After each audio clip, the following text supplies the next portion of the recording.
In this video, I will show you how to convert a color image to black and white using Photoshop. Once you have the image you would like to convert to black and white open, the first step is to click the new adjustment layer icon.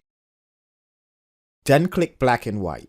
Photoshop will apply a default grayscale conversion to the image. You can then fine-tune the results in the Properties panel. From the preset menu, you can select one of the predefined grayscale mixes.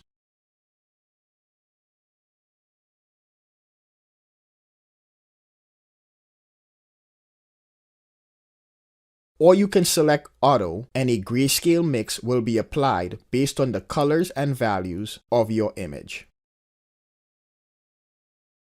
You can also use the color sliders to adjust the gray tones of a specific color in your image. So that is how you can convert a color image to black and white using Photoshop. Thank you for watching. I hope you found this tutorial helpful. Also, make sure to check out some of my other Photoshop tutorials.